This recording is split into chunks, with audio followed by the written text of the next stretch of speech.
Hello and welcome everyone to this webinar hosted by Dean Dorton.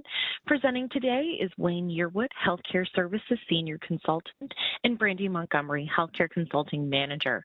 In this E&M Code Changes webinar, we will be covering the background of the newest coding changes, the benefits of these changes, any definitions, and elements of the new revisions and codes. If you have any questions throughout the webinar, please use the chat feature at the bottom right-hand corner of the screen. We will be monitoring it throughout the presentation, and we'll make sure to address any technical questions with our presenters at the end. If we do not address your questions during today's presentation, contact information is included at the end of the materials, so please reach out after as needed. This webinar is being recorded and will be emailed to you by the end of this week. Thank you so much for joining us today. Do not hesitate to ask questions. And without further ado, I give you Wayne Yearwood. Thank you, Julia, and good morning, everyone. Thank you again for joining us. We hope you'll find this information useful as we approach the 2023 changes to our E&M and general codes for the work that we do. So we get right in. As Julia said, my name is Wayne Yearwood. I'm a healthcare services consultant, and my colleague Brandy Montgomery is with me today. So we'll jump right in and start to look at the areas that we want to cover through today's presentation. I hope everyone can hear me well. So if you cannot, do let us know.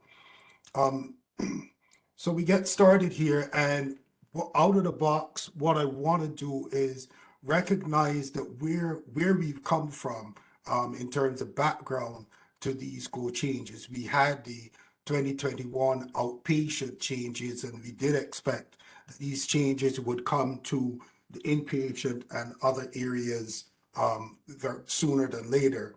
So now we have the experience of the 2021 changes and how we can now look at these and how they will impact as we move into the 2023 changes. This information came from AAPC in a review that they completed, and they noted that these changes were, one, harder than expected, which one appreciates.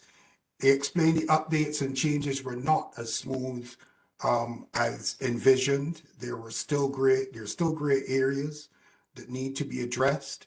Applying the guidelines when reviewing notes is not as easy as counted elements. Some of us that come in struggle, certainly as a new coder, I struggled with elements myself. But certainly the changes are still an improvement and a good thing. And that's the important factor. Having seen the 21 changes, we can see going into the 23 changes that these changes will be beneficial. They certainly will be helpful to physicians. But with any change, there will be challenges, and we need to work through those. That being said, we will touch on a number of areas today, including inpatient services, observation services, that are not on the same date of service, initial, subsequent, and discharges, and some modifier use, inpatient and observation services on the same day, consultation codes, prolonged services, nursing facility services, emergency services, and at the end we will touch on the question of copy paste, because I believe this is an area that will become a factor even more so in the new dispensation. So we'll touch on that as a surmising item. So as we move forward, we look at the code changes in the broad sense and where these changes will go. The inpatient services, you can see the information there for 99221 to 23. You also have consultation codes that are from 52 to 55, and you notice that at the bottom I note that 99241 and 99251 are codes that have been deleted. So our consultation codes now go from level 2 to level 5. So that's one of those changes that we need to make note of. Discharges for inpatient and observation, we also note that we are putting inpatient and observation together. 99238 to 99239, they're the same codes, but they're now applied to our observation patients, and the same day admit and discharge for 99234 to 36, and for same day and admit and discharge, and for newborn, same day admit and discharge. Again, we've the level 1 codes for consultations have been deleted, so we will not have the use of those codes going forward. Also, emergency department services, 99281 to 85. Of course, we do not have time as an element in the emergency department, so we will simply look at those as the levels of service. And nursing facility codes, 99304 to 6 for initial, 99307 to 10 for subsequent services. So you see the span of the code changes, where they're going, and what we'll be able to touch on for this 1 hour segment. So we will look in brief at all of those, and hopefully that will provide some useful information as we move forward. So we will start from your hospital inpatient and observation services and how these have been impacted. And the first thing we want to look at here is the question, or re-emphasize the question of initial and subsequent services. We always want to be mindful of those categories, because that's a big decision maker for how you will apply your codes going forward. An initial service, when the patient has not received any professional services from a provider in the same specialty and subspecialty who belongs to the same group practice. And similarly with subsequent services, patient who has received professional services. So you always want to make sure that we find that distinction and pay attention to which category the patient falls into. At the top, we've noted that you have your history exam and your medical decision making that is different. And we want to emphasize here that this is where the central piece of the change is happening. As we did with outpatient services, we have history and exam that we will now define as a medically appropriate history and exam for the service being provided by the physician. So the physician's discretion in documenting the history and exam is central to how we document here. Of course, then our medical decision making is where we focus. This is where we pay attention. This is where we make decisions about the codes and how we will assign the final level of service for each provider. So having said that, we move on and we look at the criteria for assigning the level of service for each patient. And for some reason, I am missing a piece of my code and I don't know why. So we will move on. So we have here 99221 for your initial services and 99231 for your subsequent services.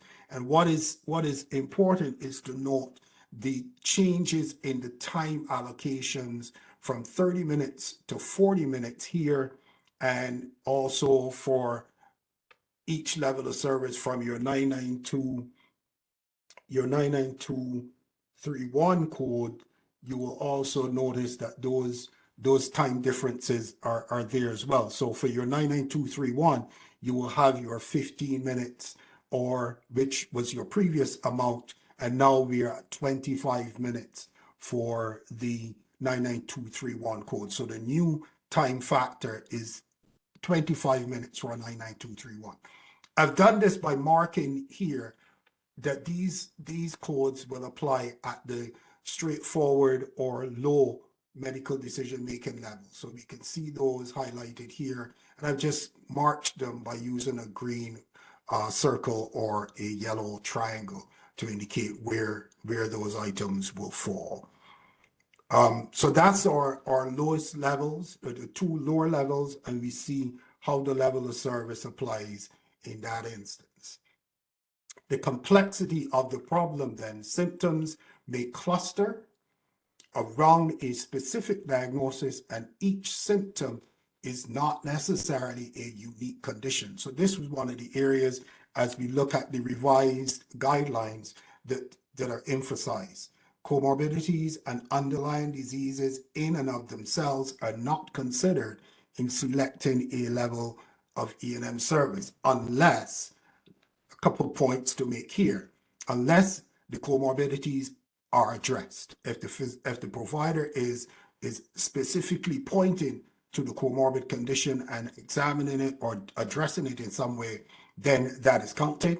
Or if their presence does one or two things: the amount and complexity of the data to be reviewed and analyzed. So if it increases that complexity of data, then it is considered as part of your decision making. Or if the risk of complications and morbidity or mortality of the patient management becomes a factor as well. So either of these will then have an impact on the selections of your medical decision making.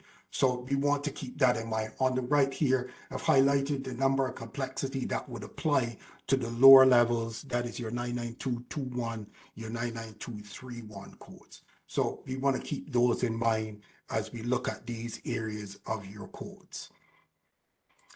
As we continue on this, they have this question of symptoms that are likely to represent a higher morbid condition that may drive medical decision making, even when the ultimate diagnosis is not highly morbid. And that's an important factor.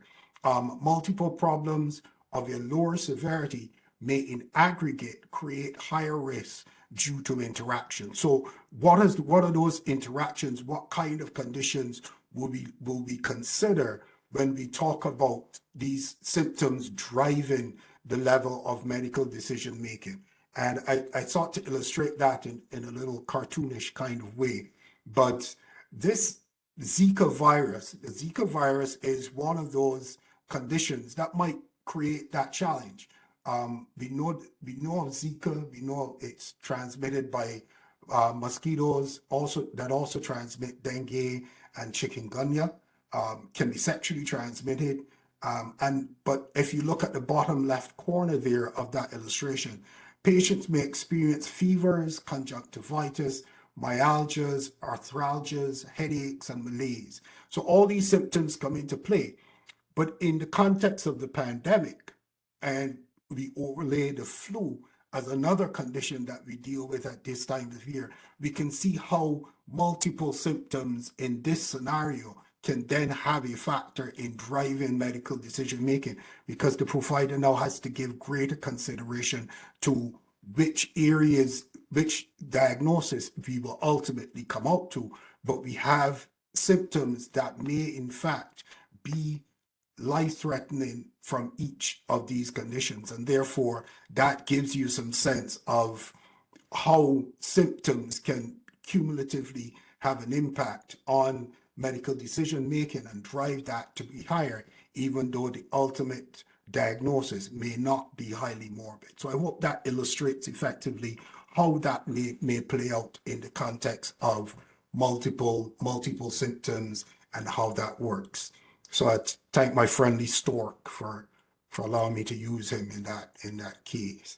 So we move on and we look then at decision making at the moderate level, and we see where you have your level 2 codes, 50 minutes now changing to 55 minutes, and 25 minutes for the subsequent codes now going up to 35 minutes. So you see a 5-minute change in the initial codes, a 10-minute change in the subsequent codes, and you see how that will play out as well. So these are your moderates, and I think everyone would be familiar with this layout of the MDM charts, and how this plays your prescription drug management and so on, and the selection of categories here in the center, where you must meet the requirements for at least one of the 3 categories to then have your medical decision making assigned at the moderate level.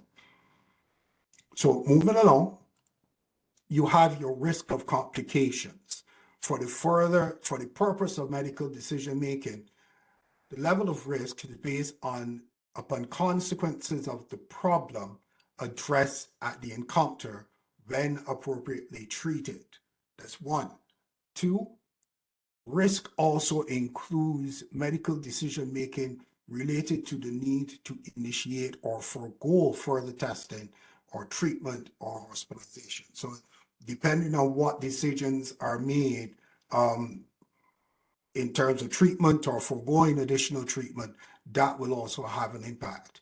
And the risk to patient management criteria applies to patient management decisions made by the reporting physician or qualified healthcare professional. The independent historian and interpretation question is also of significance here in the new guidelines, and these are emphasized in the new guidelines. The independent historian, an individual who provides a history in addition to a history provided by the patient who is unable to provide a complete or reliable history. It does not include translation services, so that is one important thing to note. It does not need to be obtained in person. So if the physician has to make a phone call to get that information, then that can be included as well. And where conflict or poor communication between multiple historians is evident, more than one historian is needed, the independent historian requirement is met. So even though you might have to go to multiple sources, that requirement is also met in that context. So how about your independent interpretation? Because these two are important. The form of interpretation should be documented, but not conform to the usual standards of a complete report of the test. So you have the expectation is that your physician documents, but not in your standard reporting for that you would find, let's say, the radiologist reports on x-rays and so on. And it applies to provider reporting the E&M service. So the independent interpretation, when documented in that E&M note, that does apply as well. So we will hold on to that. And we come to your high level of decision making, of course, and you see your 99223 with 70 minutes now being changed to 75 minutes, and 99233 goes from 35 minutes to 50 minutes. So even a larger jump there to 15 minutes at the level 3 for those services. So that's important to hold on to as well. Again, 203 this time in the amount and complexity of data section. Complexity of problems addressed will be at the high level, and your risk of complications now elevates to a higher level. Drug therapy requiring intensive monitoring has always been a question that I know comes up, and so we want to look at that as an item, but certainly the other areas are there: decision for major surgery and decision for emergency surgery and so on. So let's take a look at this question of drug therapy and requiring intensive monitoring. A drug that requires intensive monitoring is a therapeutic agent that has the potential to cause serious morbidity or death. And we can look at INRs, the international normalized ratio, and this is used for drugs like warfarin, which is a blood thinner, and you use your warfarin when you're certainly in inpatient status. You will have daily INRs taken to monitor the patient's levels, the INR levels, because if they become too high, then this presents a serious risk to the patient's health. So this is the kind of medication we're talking about that needs to be monitored on a regular basis to ensure that it does not cause harm to the patient in the process of therapy. So it's a therapeutic agent that has the potential to cause morbidity or death. The monitoring is performed for assessment of these adverse effects and not primarily for assessment of the therapeutic efficacy. So it's not looking at whether the therapy is actually working, it's just looking at the effects of the therapy. And you see this falls into the category of risk of complications or morbidity or mortality. So that covers some of those areas as it relates to the levels and the assignment of levels on the inpatient side. And we also note that these levels are now applying to your observation level services as well. So we want to keep that in mind. Time-based billing and what's included, I thought would be useful because we just touched on the areas of how times have been adjusted. What do we count for time is also important. So we have a number of areas here that we will cover for what's included in time. Obtaining or reviewing separately obtained history, performing a medically appropriate examination or evaluation, counseling and educating the patient, ordering medications or tests, and independently interpreting results not separately reported and communicating results to the patient, family, or caregiver. Also on the right here, preparing to see the patient, and we know that these are items that have changed over the last few years as well. Preparing to see the patient, so reviewing of tests and so on. The time taken to do this is you can count in the time for your level of service when you're billing using time.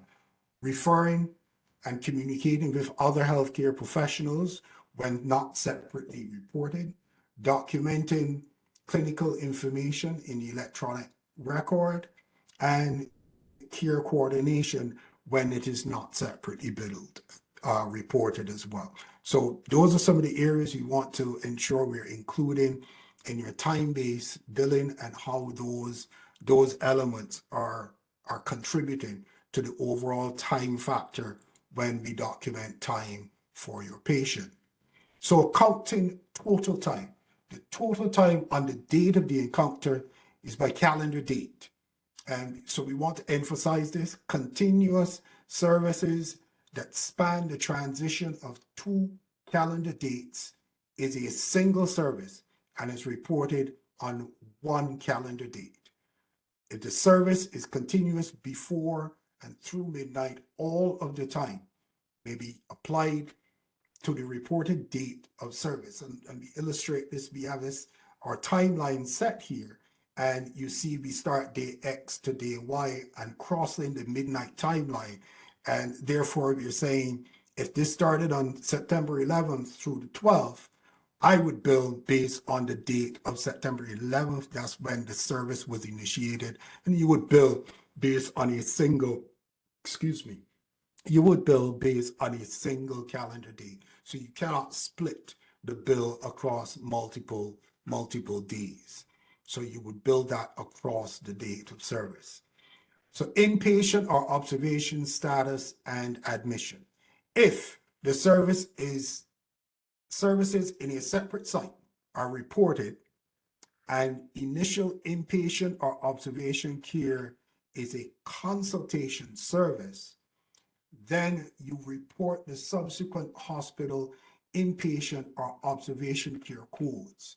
This is 99231 3233 for the second service on the same date. Okay, you add modifier 25 to the E&M service to indicate a separately identifiable service was performed on the same date of service. So I hope that clarifies. We wanted to frame this so that it hopefully is clear. But when that consultation service is provided, when that initial inpatient or observation care service is provided as a consult, then you report the subsequent hospital codes for that service. And this bears out because we're now using the same codes for your inpatient services and your observation services. So you would have been using your initial service code if you were in the observation setting, for example, and therefore coming into the inpatient setting, you would now be using your subsequent inpatient codes. Similarly, if a consult is performed before an admission by another provider and another consult is performed by the same provider after the admission, so you have a consult before and a consult by the same physician after, you report the physician's inpatient encounter with the appropriate subsequent care code, again, 31 to 33. This applies whether the consultation occurred on the date of the admission or on a date prior to the admission. Again, we're working with inpatient and observation services with one set of codes. So this clarifies the movement of the patient from inpatient to observation to inpatient and how the consultations may be built in that context. This also applies for consultations reported with any appropriate code, office, outpatient setting, and so on. So that clarifies the use of those codes moving from observation or outpatient to inpatient setting and how we stick or stay with the subsequent inpatient codes for those observation services. Of course, hospital discharge essentially remains the same, even though we are using those codes again across inpatient and observation care. 99238 and 99239 are those codes that we will use in that context. Inpatient admit and discharge on the same day of service. Admit and discharge including medically appropriate history, exam, and medical decision making. This requires 2 or more encounters on the same date of service, of which one of these encounters is an initial admission encounter and another encounter being a discharge. So you have an initial service and a discharge service on the same date of service. We now use 99234, 35, and 36, depending on whether there is a low or straightforward, moderate, or high medical decision making. The times included here run from 45 minutes through to 85 minutes at the higher level, and you move beyond that as needed by the service and how that dictates. Transition from observation level to inpatient do not constitute a new stay. So when the patient moves from observation to an inpatient service, it is not a new stay. Therefore, the codes you continue to use will be the subsequent codes in the inpatient setting. Patients admitted and discharged at the same encounter, one encounter, 9922123 or 22 or 23. For discharge services to newborns, we use the code 99463 discharges on the same date as well. Of course, we want to reemphasize the use of consults and the need to have a request, the rendering of the consultation service, and a written report sent to the requesting provider. Of course, made quite easy in our use of electronic medical records. The documentation is in the system and we're able to see these. We mentioned it earlier, but again, to reemphasize, the lowest level consultation codes are no more. So our consultation codes start at 99252 through 99255. So you would use the appropriate code as needed, and we will see how, those will carry on from there. Prolonged services is the other area that we want to touch on here, because these are extensions of services in the inpatient and observation setting, as well as the outpatient services setting. In the outpatient services setting, we are now using code 99417. The codes previously used, 99354 and 99355, have been deleted. And similarly, in the inpatient and observation setting, 99356 and 99357 have been deleted. We are using 99217 in the outpatient setting and 993X0 in the inpatient and observation setting. Prolonged evaluation and management services on the date of an outpatient home resident service or cognitive assessment or care plan is your description there. Use this code for each additional 15 minutes beyond the minimum required for those codes at the higher level of service in the outpatient setting. So your 99205s 14, and so on. Those will be added to the higher level of service. Similarly, 993X0, you will use for each additional 15 minutes of total time. Prolonged services, prolonged total time is 15 minutes beyond the time required to report the highest primary service. Do not report these codes for any time increment that is less than the 15 minutes. So if you do not meet the 15-minute threshold, you do not use those codes. You are now also able to bill time prolonged service for clinical staff time. So use 99415, 99416 for E&M services provided in the office or outpatient setting that involves prolonged clinical face-to-face time with the patient and family. Time need not be continuous. The time for separately reported services is not included. Physician supervision is required for these services to be billed, and services on a date other than the date of a face-to-face encounter, you would need to use 993, 58, and 59. So other than on the same date, you will use the 58 and 59 codes to report the services of clinical staff for prolonged service. And here we just give you a breakdown of how those codes will play out. Medicare will pay for these prolonged services that is neither face-to-face or outpatient encounter time. And you see less than 30 minutes under the duration here is not separately billable for the first part of your prolonged services. And then you move on to 30 to 74 minutes. You're then using 58 times 1 and so on. So you would need to review these in a matter of course to ensure that this information is there. And similarly, your prolonged services here outlined as 75 minutes from 75 minutes moving forward to allow us to ensure that these services are billed appropriately.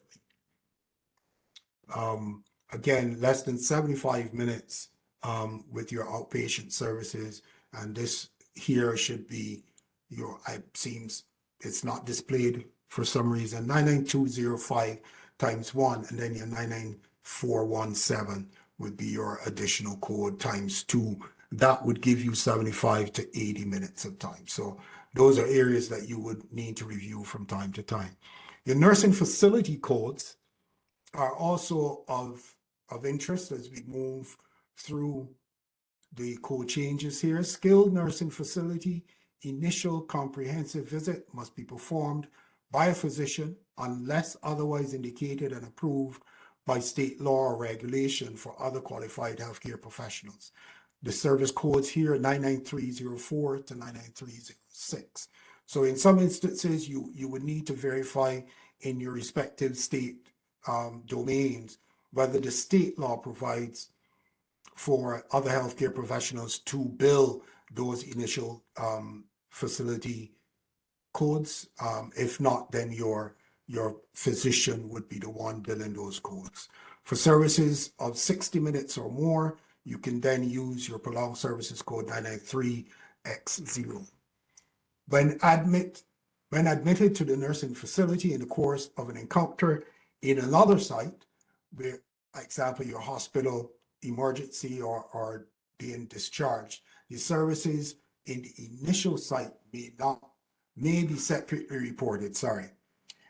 So you add modifier 25 to those services to ensure that those services are billed, and we ensure that a separately identifiable E&M service is provided with and indicated by the use of modifier 25. Medically necessary assessments conducted by these professionals prior to the initial comprehensive visit are reported using subsequent care codes starting at 99307 through 99310, with the related time elements from 10, 15, 30, and 45 minutes for those codes for your nursing facility. So keep those in mind. Your 03 to 07 to 10 with 10, 15, 30, and 45 minutes being the time factors involved. And your initial codes 04 to 06 with 25, 35, and 45 minutes.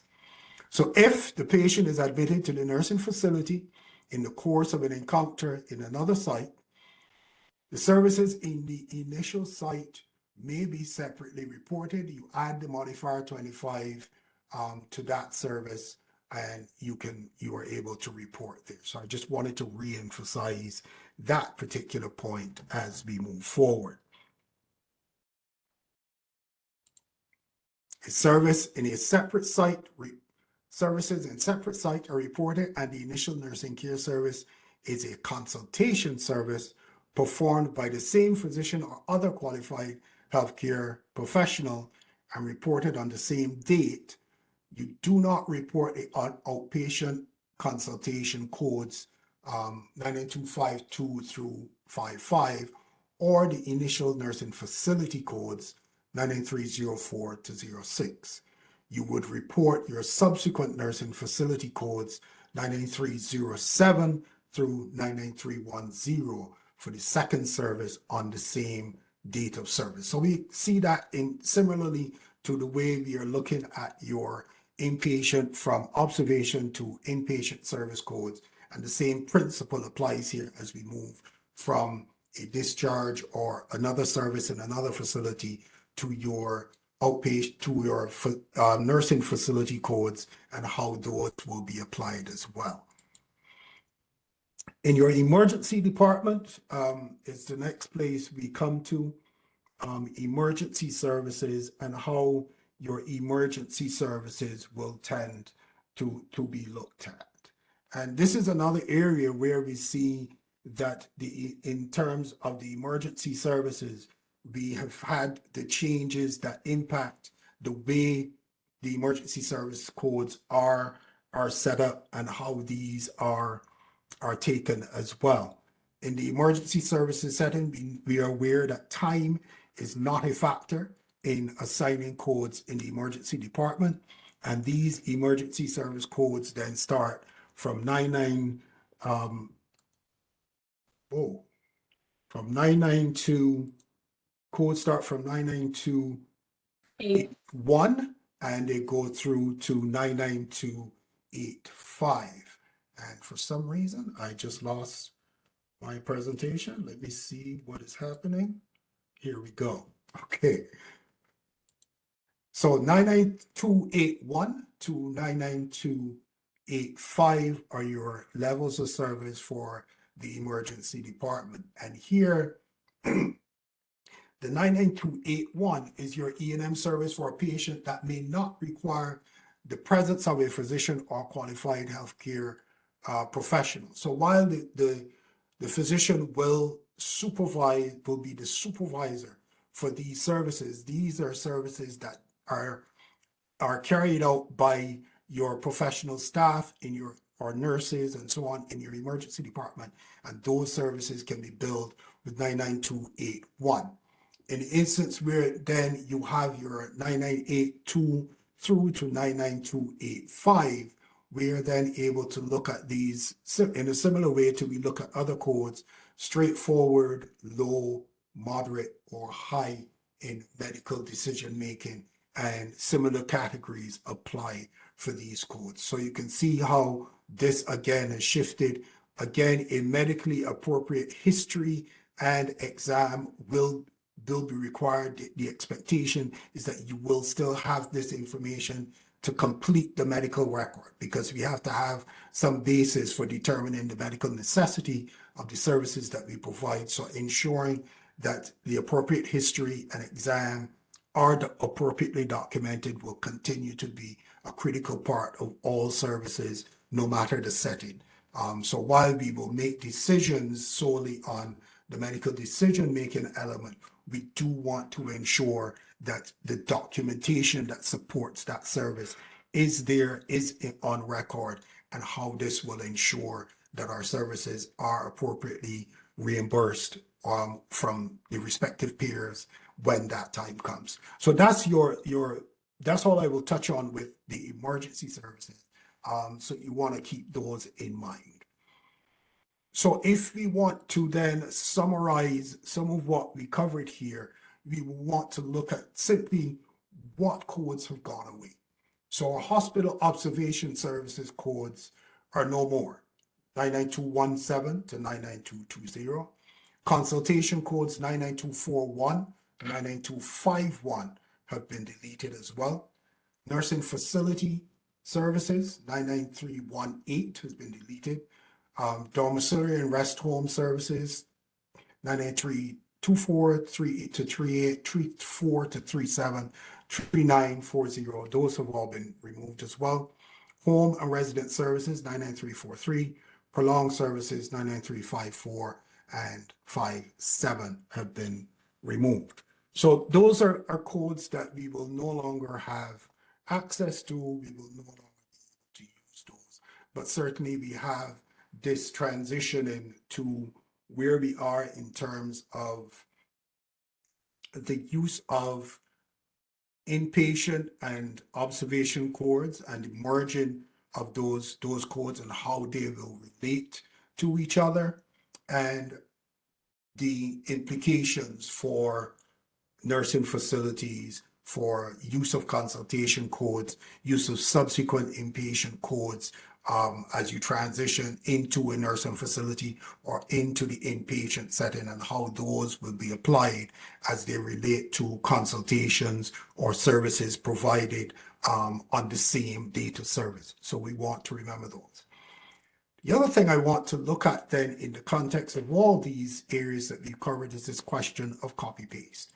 I think this is always going to be challenging, and I think as we move to a setting where you have the understanding that a medically appropriate history and exam are required, we want to be mindful and we want to be looking out for the spaces where physicians may likely copy and paste the information and move it forward.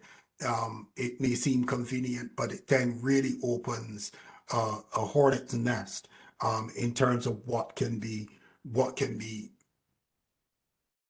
problematic as we look at these codes. So the provider is ultimately responsible for the accuracy of the record, compliance with all laws, policies, procedures, content of their documentation, of course, whether the content is original, copied, or imported, correcting and dating any errors identified, reviewing, testing, and appropriately updating documentation, and identifying the individual who performed each service within their notes. And that's important, particularly when it comes to other services that you're reporting, independent interpretation versus summarizing a report and so on.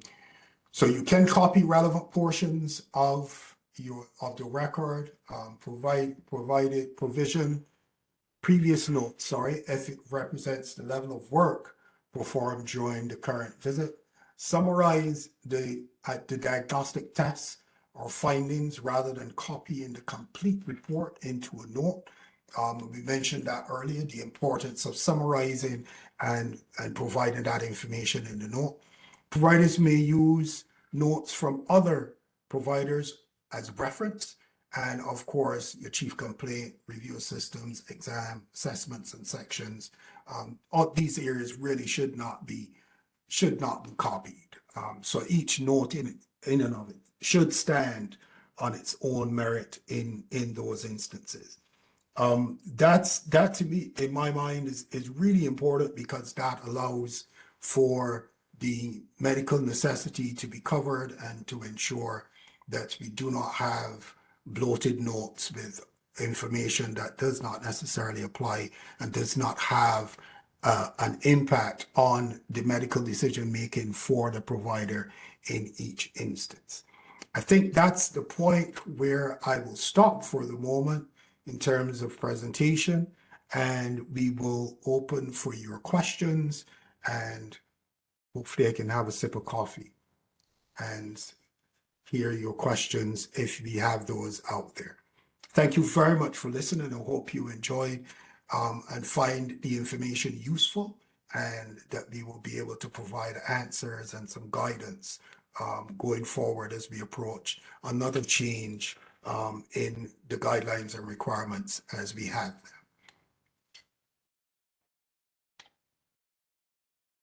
Do we have questions? We currently do not have any questions in the chat, but like Wayne said, we definitely encourage you all to ask your questions. We will be monitoring that for the next few minutes.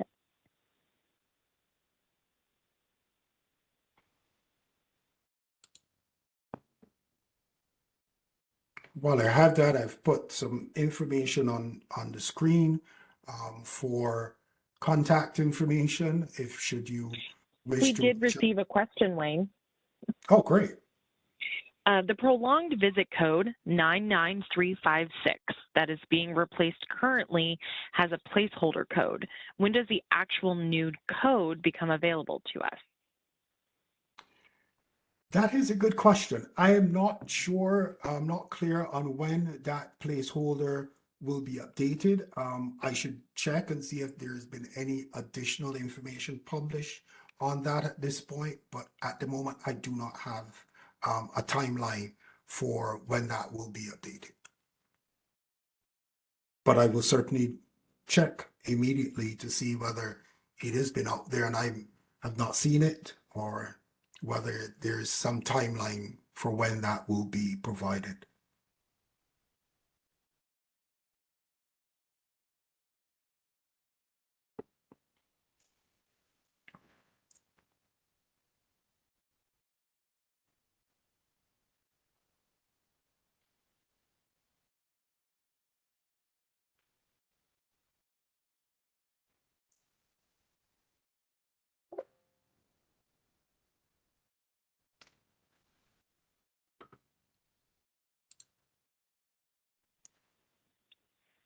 Well, thank you so much, Wayne and Brandy. Like I said, this was recorded and will be emailed to everyone.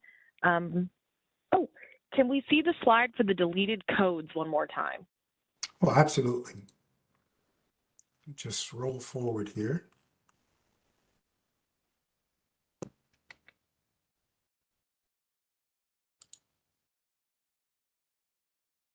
Oh.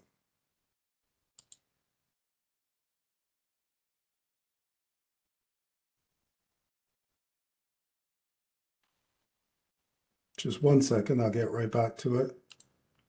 Here we go.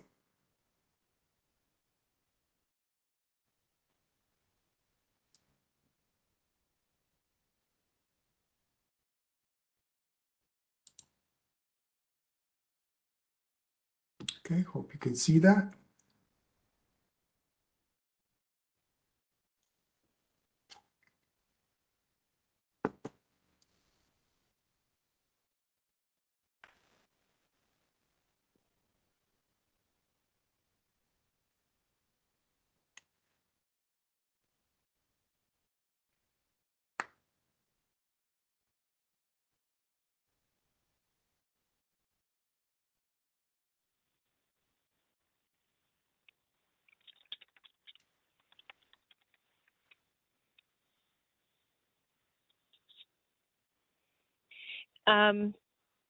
Just wanted to remind everyone that, like I said, this was being recorded and everyone will receive a copy of this as well as the slides probably early next week. If there's any other questions, we don't mind sticking around another minute or two, but Wayne will put up the contact information slide so that everyone can see that one last time. But if there's anything else, we so appreciate it. We hope everyone can come to another Dean Dorton event soon. Thank you so much, everyone. Have a great day. Thank you.